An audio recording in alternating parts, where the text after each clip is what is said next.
गुरुर्ब्रह्मा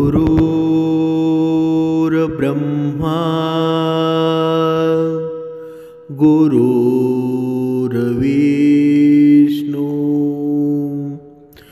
गुरुर्देव महेश्वरा सद्गुरु साक्षात परब्रह्म तस्मै श्री सद्गुरुवे नमः। जय जय रघुवीर समर्थ। सद्गुरु चरणांना नतमस्तक होऊन आपण या निरूपणास सुरुवात करूया। मायबाप सज्जनांचं स्वागत आहे। समर्थांनी सांगितलेलं आहे की या विश्वामध्ये जर खरा श्रीमंत जर कोणी व्यक्ती असेल ना, जर खरा व्यवस्थापन आयुष्य जर कोणी चांगलं जगत असेल ना, तर बघा समर्थांनी फार सुंदर वर्णन केलेलं आहे की खरा मनुष्य कोण असतो, की त्याला माणसंसुद्धा आवडतात आणि माणसांनासुद्धा आवडतो, प्राणी मात्रांनासुद्धा आवडतो। बघा, जो आवडे सर्वांना तोची आवडे देवाला। जो सर्वांना सुद्धा आवडतो ना, तो देवाला सुद्धा आवडतो। पण त्या आवडण्यामध्ये असे कोणते गुण असतात? बघा, महत्त्वाचे हे 3 गुण असतात। समर्थांनी एवढं सुंदर वर्णन केलं आहे ना। बघा, पहिला गुण म्हणजे असा की ज्याच्या जीवनामध्ये संपत्ती असून सुद्धा साधं राहणं बघा पसंत करतो, तो मनुष्य असतो ना, देवाला खूप आवडतो। दुसरी गोष्ट, ज्याच्याकडे अधिकार असून सुद्धा नम्र वागतो, नम्र राहणं पसंत करतो, तो मनुष्य सुद्धा परमेश्वराला खूप आवडत असतो। आणि तिसरा गुण, ज्याला राग असूनही तो शांत राहतो, हा खूप महत्त्वाचा गुण आहे।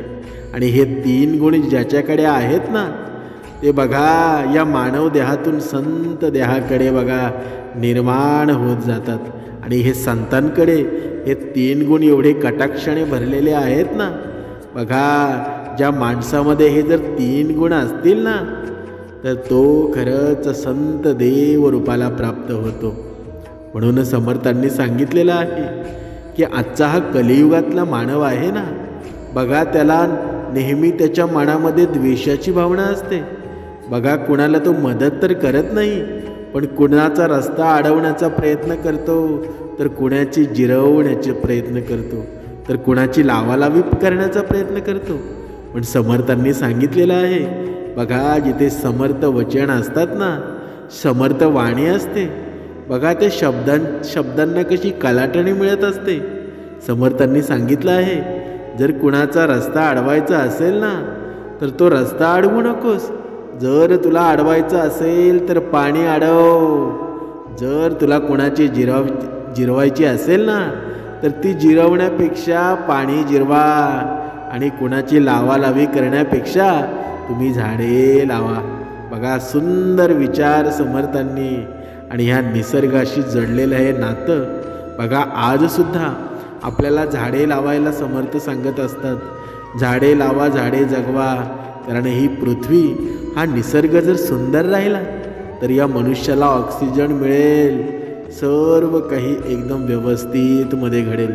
आणि हे मनुष्य, ज्याप्रमाणे या मनुष्याला भक्तीची गरज आहे, या सामर्थ्याची गरज आहे, आणि हे सामर्थ्य देण्याचं काम आपल्या आजूबाजूच्या परिसरातील झाडच करत असतात ना। आणि जर झाडच जगली नाही तर हा मनुष्य प्राणी जगेल का? म्हणून समर्थांनी सांगितलेलं आहे, वृक्षवल्ली आम्हा सोहेरे। वृक्षवल्ली हे आपले नातेवाईक आहेत, हे आपले नातेवाईकच कुटुंबच आहे ना। म्हणून वृक्षवल्ली जर जगले ना, तर सर्व काही निसर्ग व्यवस्थित मध्ये राहील।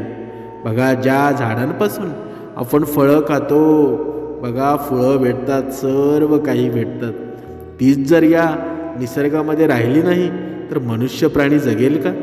म्हणून समर्थांनी प्रत्येक गोष्टीचा विचार केला आहे, कारण जेणेकरून या मनुष्याचं जीवन आहे ना सुंदर व्हावं। पण तरीसुद्धा हा मनुष्य प्राणी देवापुढे तक्रार किती करत असतो। बघा, एकदा एका चिमणीनं देवापुढं तक्रार केली की हे देवा, मी खूप मेहनतीनं मी घरटं बनवलं होतं, पण तुम्ही वादळ पाठवलं आणि माझं घरच पूर्ण उद्ध्वस्त करून टाकलं. देव म्हणाला, तू घरट्यामध्ये होती आणि तुझ्या घरट्यामध्ये साप येत होता आणि त्यासाठी मी वादळ पाठवलं, म्हणजे तू झोपेतून उठून उडवून जावं आणि तुझे प्राणसुद्धा वाचावं. आपल्या जीवनामध्ये पण नेहमी संकट येत असतात आणि आपल्यालाही कळत नाही की देव आपल्याला नेहमी वाईट परिस्थितीमधून नेहमी वाचवत असतो. जेव्हा तुम्हाला वाटत असेल ना की देव तुमच्यावर संकट आणत आहे, तर विश्वास ठेवा, देव तुम्हाला त्यातून नेहमी बाहेर काढण्याचा प्रयत्न करत असतो. पण मनुष्य असतो ना, तो कधीही चुकीचाच विचार करत असतो. तो कधीही त्याला पॉझिटिव्ह घेत नाही. जेव्हा त्याच्यावर संकट निर्माण होतात, जेव्हा त्याच्या जीवनामध्ये दुःख येतं, तर बघा भगवंतालाच दोष देत राहतो. पण समर्थांनी सांगितलेलं आहे की भगवंताला दोष देऊन काही फायदा आहे का? भगवंत असतो ना, सद्गुरू असतात, नेहमी भक्ताच्या बाजूनेच उभे राहिलेले असतात. मग तुम्ही विचार करा, जर तुम्ही एवढे दिवस जर उपासना करत असाल, एवढे दिवस जर भक्ती करत असाल, तर ज्यावेळी आपल्या जीवनामध्ये संकट येतील, तर मग तो परमेश्वर घेऊन येतो का? तर ते आपले कर्मच असतात आणि प्रत्येक गोष्ट आपल्या कर्मावर अवलंबून असते. जसे आपण कर्म करू ना, तशी संकट निर्माण होत असतात. म्हणून समर्थांनी सांगितलेलं आहे की या निरूपणामध्ये जे 3 गुण सांगितलेले आहेत की ते माणसाच्या जीवनामध्ये असलेच पाहिजेत. त्या गुणांनी आपण समृद्ध आहोत का? आपण या संसारामध्ये बघा, हे जीवन जगताना कधी कधी माणसं आपल्याला अशीसुद्धा भेटतात की एवढी श्रीमंत असतात, धन दौलत त्यांच्याकडे एवढी असते ना, पण त्या श्रीमंतीचा कधीही ते गर्व करत नाहीत. त्या श्रीमंतीचा कधीही त्यांना माज नसतो. पण ज्यांच्याकडे काहीच नसतं ना, बघा किती सोनं घालून फिरतात, किती त्यांची बघा लोकांना दाखवण्यासाठी अतोनात प्रयत्न करत असतात की माझ्याकडे किती संपत्ती आहे. पण समर्थांनी सांगितलेलं आहे की ज्याच्याकडे भरपूर संपत्ती आहे, भरपूर धन आहे, तरीसुद्धा तो साधं राहणं पसंत करतो ना, तो परमेश्वराला खूप आवडत असतो. आणि अशीच माणसं खूप मोठीसुद्धा होतात. बघा, जर तुम्ही विचार केला, आपल्या देशाचे पंतप्रधान आहेत, बघा त्या पंतप्रधानांनी जर विचार केला तर किती सोनं घालू शकतात, किती ते अवाढव्य सोनं घालू शकतात, पण ते कधी घातलं आहे का? कधीच नाही. म्हणून बघा, कधी कधी आपण विचार करतो की जास्त नदी तुडुंब भरून वाहत असते ना, त्या नदीचा खळखळाट कधीच नसतो, कारण ती पूर्ण क्षमतेने भरून वाहत असते. पण जी नदी असते, त्या नदीचा प्रवाह बघा एकदम दगडा लागत बघा होत असतो, एकदम रिकामी असते. बघा त्या नदीचा खळखळाट किती असतो, कारण ती स्वतःला दाखवत असते की मी नदी आहे आणि मी वाहत आहे. म्हणून समर्थांनी सांगितलंच आहे ना की सत्य असतं ना, ते सत्य कधीच असं सांगत नाही की मी सत्य आहे. पण जे असत्य असतं ते नेहमी दुसऱ्याला सांगत असतं की मी सत्यच आहे. म्हणजे जे खरं आहे ते कधीही मिरवावं लागत नाही, पण जे खोटं आहे ना, ते नेहमी मिरवावं लागतं, ते सिद्ध करावं लागतं. पण नेहमी विजय कोणाचा होतो? सत्याचाच होतो ना. म्हणून आपलं जीवनसुद्धा असंच आहे. माणुसकीने माणसाने राहावं, कारण काही माणसांना बघा एवढा मोठा अधिकार दिलेला असतो, तरीसुद्धा नम्र राहणं पसंत करतात. आणि जे नम्र राहतात ना, ते संत रूपाला पोचतात. माणसाच्या जीवनातील सर्वात मोठा समर्थांनी शत्रू सांगितलेला आहे, तो म्हणजे राग. हा राग आहे ना, माणसाच्या जीवनामध्ये कटुता निर्माण करतो, माणसाच्या जीवनामध्ये दुःख निर्माण करण्याचं काम आहे ना, तो राग करत असतो. समर्थांनी सांगितलेलं आहे की मनुष्य एकाच गोष्टीमध्ये गुंतलेला आहे की जे काही कर्म करतो ना, त्या प्रत्येक कर्मामध्ये श्रीमंती आणतो, धन आणतो. जे काही त्याला करायचं आहे त्या प्रत्येक गोष्टीमध्ये तो बघा मला धन प्राप्त झालं पाहिजे, मला श्रीमंती आली पाहिजे, एकच त्याचा मुद्दा असतो. मग त्याने भक्ती करू द्या किंवा कुठे त्याने काम करू द्या, पैसा कसा मिळेल हाच त्याचा उद्देश असतो. मग ती भक्ती पैशासाठी करायची असते का? पण समर्थांनी सांगितलेलं आहे की जी भक्ती पैशासाठी केली जाते ना, पैसा मिळावा म्हणून मी परमेश्वरा तुझी भक्ती करतो, असं बघा प्रेरित होऊन जो मनुष्य भक्ती करतो ना, त्याची श्रीमंती थोडा काळ टिकत असते. परमेश्वर त्याची परीक्षा घेतो की बघा याला श्रीमंत करून हा काय करणार आहे, आणि त्याची श्रीमंती जास्त टिकू शकणार नाही. म्हणून भक्ती मार्गामध्ये समर्थांनी सांगितलेलं आहे, तू जर व्यवस्थित भक्ती केली, नीट भक्ती केली, तुझे कर्म चांगले ठेवले, तर तुला धन पैसा या गोष्टी मिळणारच आहेत. पण तुला आत्मीय समाधान आहे ना, ते धन आणि पैशापेक्षा खूप श्रेष्ठ आहे. आणि हे आत्मीय समाधान घेण्यासाठी आजचा प्रत्येक मानव बघा तरसलेला आहे. आणि आज तुला या एवढ्या सोप्या भक्ती मार्गामध्ये, या सोप्या एवढ्या समर्थांच्या या वचनामध्ये तुला बद्ध झाला आहेस, तू या वचनामध्ये गुंतलेला आहेस, तर तू गुंतूनच राहा, बाहेर निघू नकोस. जेव्हा तू या वचनाच्या बाहेर निघशील ना, तर बाहेर बघा बहुरूपी राक्षस निर्माण झालेले आहेत. आणि ते बहुरूपी राक्षस म्हणजे कोण? अहंकार, लोभ, दंभ. बघा हे राक्षस आहेत ना, तुला कधी गिळंकृत करून टाकतील, तुला समजणार सुद्धा नाही. पण जर तू समर्थांच्या वचनामध्ये राहिलास, समर्थांच्या पूर्ण बघा नम्रतेने वागलास ना, तर तुझ्या जीवनामध्ये अशी शक्ती जागृत होईल, ही ऊर्जा जागृत होईल की तुझी बुद्धी आहे ना, कधीही बघा बाहेर जाऊ देणार नाही, ती बुद्धी स्थिर राहील. म्हणून समर्थ सांगत आहेत की सगळ्यांकडे बुद्धी असते, पण चालाकी करायची की इमानदारी करायची हे आपल्यावर अवलंबून असतं.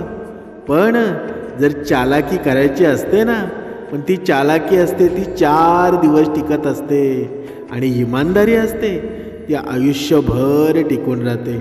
म्हणून आपण ठरवावं की ह्या आयुष्यामध्ये आपण चालाकी करायची की इमानदारी टिकवायची. पण समर्थांनी सांगितलेलं आहे की हा मनुष्य प्राणी चुकतो कुठे? बघा ज्या गोष्टीमध्ये तो प्रेरित होतो, ज्या गोष्टीमध्ये तो सक्सेसफुल होण्याचा प्रयत्न करतो, पण बघा लगेच मेहनत करून त्याला लगेच फळ हवं असतं.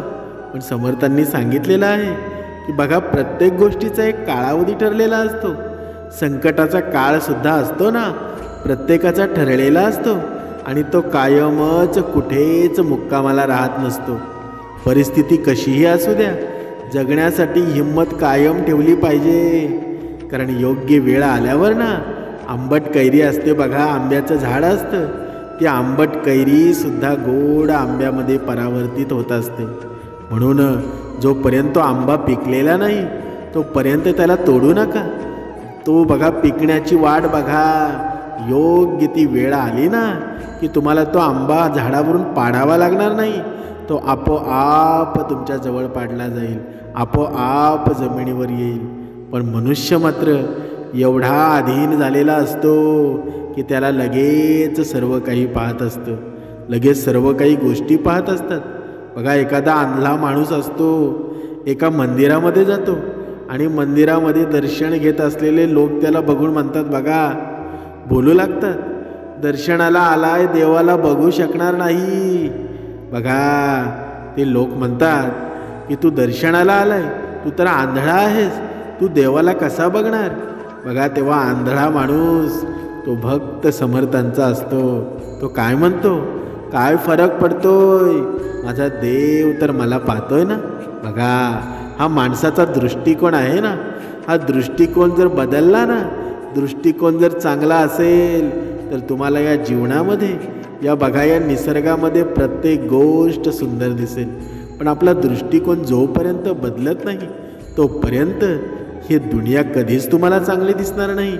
म्हणून ज्याला बघा डोळे नाहीत, अंध आहेत, बघा ज्यांना पाय नाहीत, ज्यांना चालता येत नाही, त्यांचं आयुष्य का थांबून राहिलं आहे का? कधीच थांबणार नाही. कारण ज्या परमेश्वरानं बघा ज्यांना दात दिले आहेत, बघा ज्यांना तोंड दिलं आहे ना, त्यांच्यासाठी चारासुद्धा निर्माण करण्याचं काम परमेश्वरानं नक्कीच केलेलं आहे. त्याची चिंता आपण करायची नाही. आपले फक्त कर्म व्यवस्थित पाहिजेत. आपण कर्मावर लक्ष द्यायचं. आपल्या मुलं दुसऱ्याच्या जीवनामध्ये निराशा निर्माण नाही झाली पाहिजे, दुःख निर्माण नाही झालं पाहिजे. ही जर ही जीवनाची गुरुकिल्ली आहे ना, ही प्रत्येक मनुष्याच्या हाती लावली, प्रत्येक मनुष्यानं याचा अंगीकार केला तर बघा जीवनामध्ये किती सुंदर महत्त्व निर्माण होईल.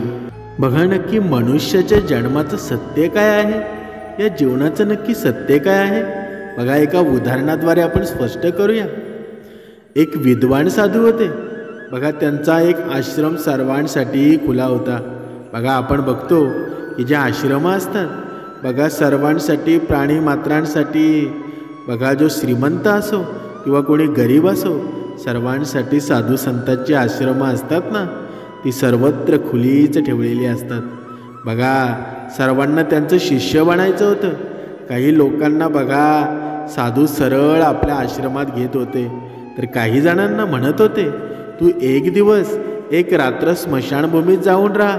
आणि अशाच प्रकारे बघा एक व्यक्ती साधूजवळ आला आणि साधूंना म्हणाला तुम्ही मला तुमचा शिष्य बनवा.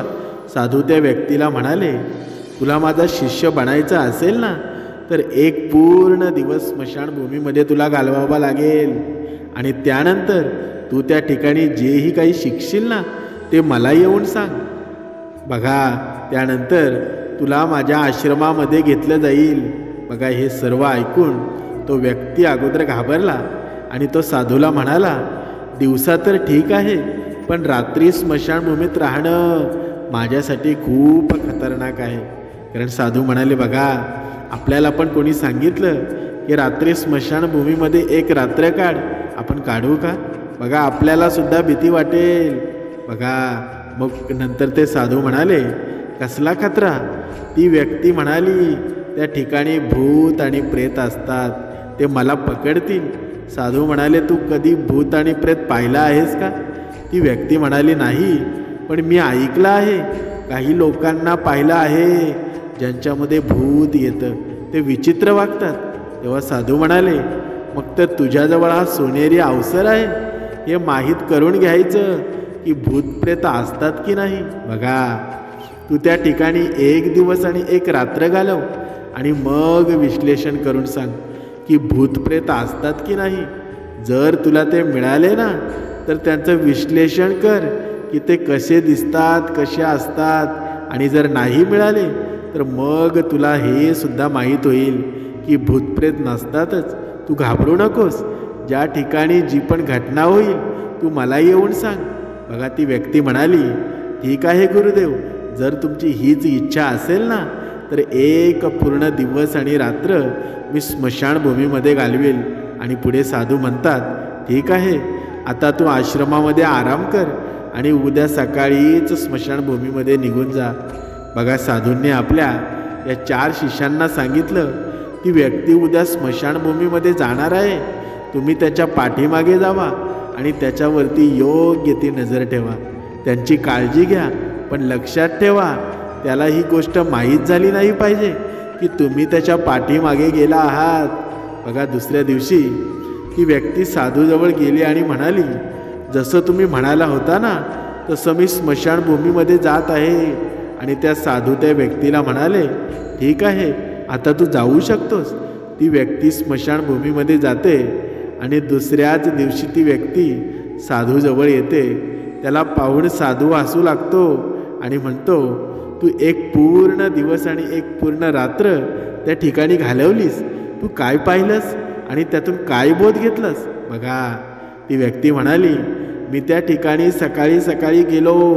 काही वेळानंतर मी असं पाहिलं की लोक एक प्रेत यात्रा घेऊन येत होते. काही लोक सामान्य दिसत होते तर काही लोक खूपच आनंदित होते. ते म्हणत होते त्या व्यक्तीनं चांगलं कर्म केलं आहे, हा खूपच नशीबवान आहे. त्या वृद्ध व्यक्तीच्या मुलानं आपल्या वडिलांच्या चितेला अग्नी दिली. तो काही वेळ त्या ठिकाणी उभा राहिला आणि त्यानंतर एक एक करून सगळी लोक जाऊ लागली. बघा थोड्या वेळानंतर त्या ठिकाणी 2 अजून प्रेतयात्रा आल्या आणि ज्यामध्ये एक प्रेतयात्रा एका श्रीमंत व्यक्तीची होती, जी खूपच फुलांनी सजवलेली होती. त्यामध्ये खूप सारे लोक होते. तर दुसरी एका गरीब व्यक्तीची होती, ती खूपच साधारण होती. त्यामध्ये खूप कमी लोक होते. श्रीमंत व्यक्तीची जी चिता होती ती चंदनाच्या लाकडांवरती जळाली आणि गरीब व्यक्तीची ती चिता होती ना, ती साध्या लाकडांवरती जळाली. पहिल्यांदा श्रीमंत व्यक्तीच्या चितेला जाळलं, कारण तो श्रीमंत होता, आणि नंतर त्या गरीब व्यक्तीची चिता जाळली. थोड्या वेळानंतर दोन्ही व्यक्तीच्या चितेला जाळून टाकलं आणि त्यानंतर सगळे लोक तिथून निघून जातात. पण मी तिथेच उभा राहून त्यांना पाहत होतो.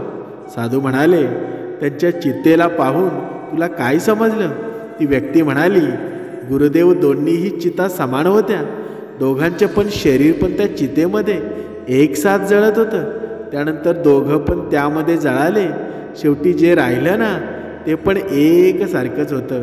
त्याच्यामध्ये काही वेगळं नव्हतं. हे गुरुदेव, त्यानंतर त्या ठिकाणी एका महिलेची प्रेतयात्रा आली. त्या महिलेचा पती खूपच दुःखी होता आणि त्या ठिकाणी आलेले सगळे लोक पण खूपच दुःखी होते. ते सगळे तिच्या पतीची सांत्वना करत होते. हे गुरुदेव, त्यामध्ये मी पाहिलं ना की खूप लोक ज्ञानी होते. ते ज्ञानाविषयी बोलत होते. ते सर्व महाज्ञानी म्हणत होते, या ठिकाणी तर सर्वांना एक दिवस यायचंच आहे. जीवन आपल्याला पर उपकाराने जगलं पाहिजे. कोणाला कधीही कष्ट नाही दिलं पाहिजे. बघा, पैशाच्या पाठीमागे लागून काहीच मिळत नाही.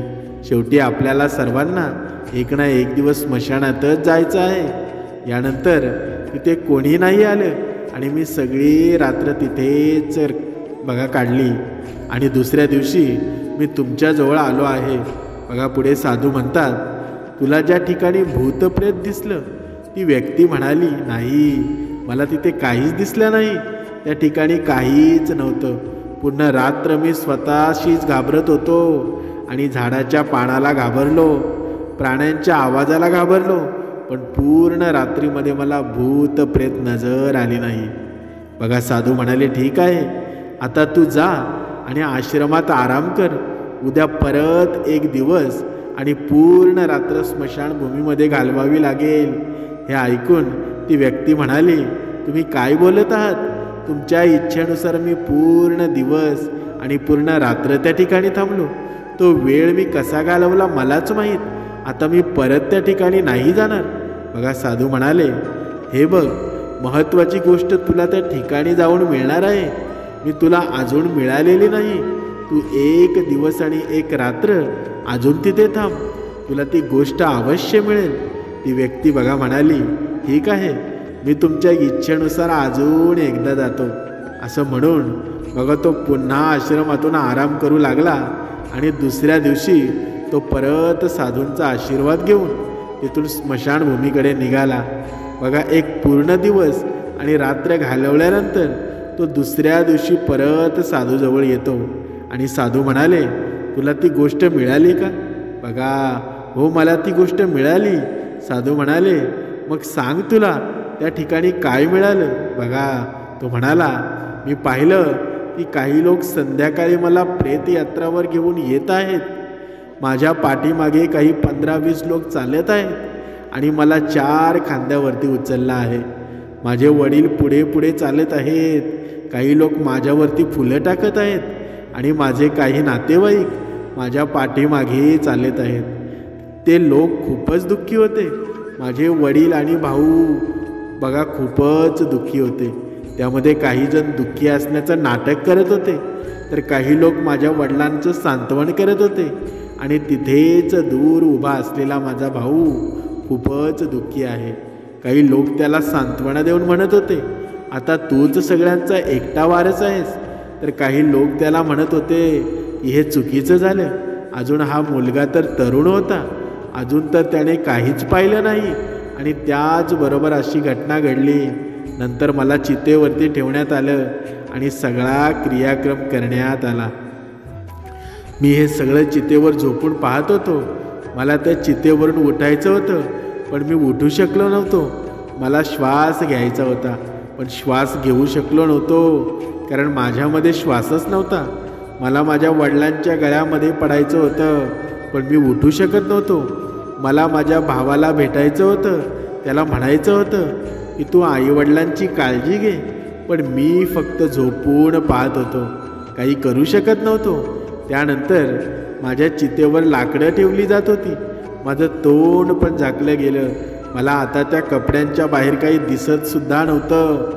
मग त्यानंतर मला गरम वाटू लागलं.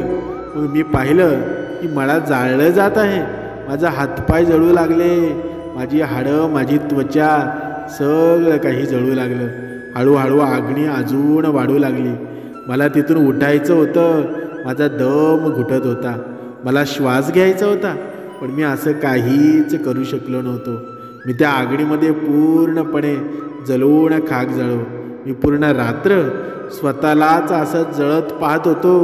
मी पाहिलं की शेवटी माझ्याजवळ फक्त माझी राखच शिल्लक होती. ती पूर्ण रात्र मी घाबरलो नाही, मला कसली भीती जाणवली माहीत नव्हतं. पूर्ण रात्री मी कुठे हरवलो होतो आणि सकाळ होताच मी तुमच्याजवळ आलो आहे गुरुदेव.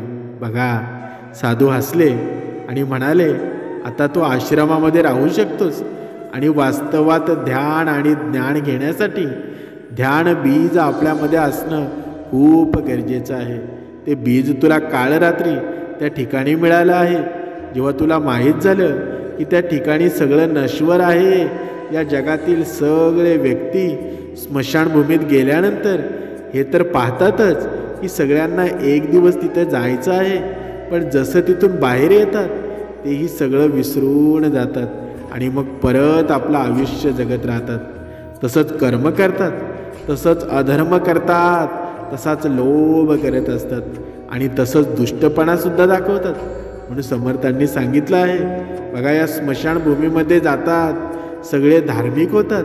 पहिल्या वेळेस तू स्मशानभूमीमध्ये गेलास तेव्हा तू पण ज्ञानी व्यक्तीप्रमाणे होतास, जसं तिथे सगळे महाज्ञानी व्यक्ती येतात. जसं तू पुन्हा गेलास आणि आज परत आलास, आता तुझ्यामध्ये हे ज्ञानाचं बीज निर्माण झालं आहे. आपण तोपर्यंत आयुष्याला नाही समजू शकत जोपर्यंत आपण मृत्यूला समजत नाही. जो व्यक्ती आजारी आहे तोच स्वस्थ राहण्याचं महत्त्व समजू शकतो. जे ध्यानाचं बीज तू काल रात्री मिळवलंस, आता त्याला तुझं लक्ष बनवायचं आहे. असं विशाल लक्ष तुझ्या आतमध्ये उत्पन्न होईल की सर्वांना ध्यान हे परिपूर्ण करेल. समर्थांनी सांगितलं आहे की या कथेचं तात्पर्य काय? या कथेचं तात्पर्य एकच आहे की तुमच्या जीवनामध्ये कितीही दुःख असू द्या, बघा, हा मनुष्य प्राणी आहे ना, आपल्या जीवनामध्ये जास्त दुःख निर्माण व्हायला लागली ना, लगेच आत्महत्येचा विचार करायला लागतो की लगेच त्याला असं वाटतं की आता या जीवनामध्ये माझा काही उपयोग नाही, मी या जीवनामध्ये जगून करू तरी काय.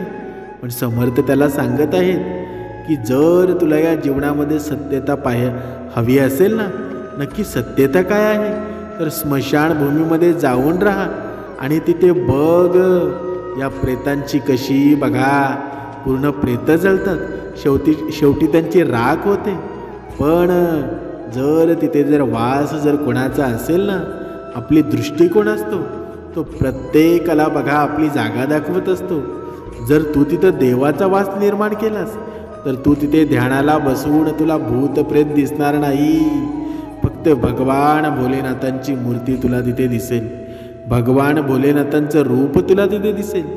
पण जर तू तुझ्या मनामध्ये जर भूताकितांचा विचार केलास, बघा, वाईट विचार केलास, तर तुझं जीवनसुद्धा त्याचप्रमाणे होऊन जाईल. म्हणून समर्थांनी सांगितलेलं आहे की तुझ्या जीवनामध्ये संकट निर्माण झालेली असतील तर बघा, अलिप्त राहणं सर्वात मोठी गोष्ट आहे. बघा, असं म्हणतात की 2 पावलं पुढं टाकण्यासाठी 2 पावलं मागं यावी लागतात, तेव्हाच सर्वात लांब उडी घेतली जाते. म्हणून ज्याच्या जीवनामध्ये, बघा, तुमच्या जीवनामध्ये धन पैसा, तुमच्या जीवनामध्ये अनेक दुसरी संकटं येऊन ठेवली असतील, बघा, ही संकटं येऊन ठेपलेली असतात ना, ती नेहमी कधी ना कधी दूर होतातच. पण बघा, आपल्याला एक गोष्ट हवी असते की आपल्याला दुसऱ्यापेक्षा काहीतरी नवीन करायचं असतं, श्रेष्ठ करायचं असतं. आणि हे श्रेष्ठत्व निर्माण कधी होतं की एखादं स्वप्न आपण उराशी बाळगतो आणि बघा दिवसेंदिवस रोज प्रत्येक क्षण त्या बघा ध्येयाला पाणी घालत राहतो, पण ते ध्येय कुणाला सांगायचं नाही. ही गोष्ट समर्थांनी सांगितली आहे. तुमच्या जीवनामध्ये जो तुम्हाला त्रास झालेला आहे तो सहन तुम्ही केलाच आहे, पण त्या त्रासावर तुम्ही जो उपचार करत आहात, जे तुम्ही ध्येय बाळगलेलं आहे ते गुपित मनामध्ये ठेवा. आणि ते एवढं गुपित ठेवा ना, जोपर्यंत त्या तुमच्या साध्यापर्यंत तुम्ही पोचत नाही तोपर्यंत कुणाला समजून देऊ नका. माणसांशी संबंध थोडा कमी ठेवा. आणि जेव्हा तुम्ही पूर्णत्वात जाल ना, जेव्हा तुमच्या जीवनामध्ये यश निर्माण होईल, तेव्हा तुम्ही ताठ मानेने लोकांच्या समोर जा. बघा तुमची इज्जत, बघा तुमची देवाणघेवाण करण्याची पद्धत लोकांना एवढी आवडून जाईल ना की तुम्हाला कळणार सुद्धा नाही मी एवढा मोठा झालो कधी. ही भगवंताची कृपा. जर मौन तुमच्या जीवनामध्ये धारण केलं ना, उपासनेला जर प्राधान्य दिलं, तर तुमच्या मनामध्ये नाही, तुमच्या स्वप्नामध्ये नाही, ते सुद्धा घडवून जाईल. हे उपासनेचं सामर्थ्य. म्हणून समर्थांनी प्रत्येक निरूपणामध्ये सांगितलेलं आहे की ज्यानं उपासना रोज ब्रह्ममुहूर्तावर केली ना, त्याच्या जीवनातील संकट काय, येणाऱ्या संकटांना तोंड देण्यासाठी बघा आपली स्वप्नच पुरेशी असतात. आणि या स्वप्नांच्या पलीकडे समर्थ आपल्याला देणार आहेत. आणि हे देणगी मागणारे आपण आहोत, मागणारे कधी व्हावं नाही. समर्थ त्यांच्याच बघा त्यांच्याच याच्यानं आपल्याला पूर्ण गोष्टी देणार आहेत. म्हणून जीवनामध्ये कितीही संकट आलं तरी धीर सोडू नका. समर्थ नेहमी तुमच्यासोबत आहेत. भगवंत नेहमी तुमच्यासोबत आहे. या जगात राम आहे, या सृष्टीत राम आहे. जिथे बघाल ना कणाकणामध्ये श्रीराम भरलेला आहे. घाबरू नका. हा काळ तुमचा आहे. उपासनेला महत्त्व द्या. सर्व काही परमेश्वराच्या रूपानं व्यवस्थितच घडून जाईल. जय जय रघुवीर समर्थ.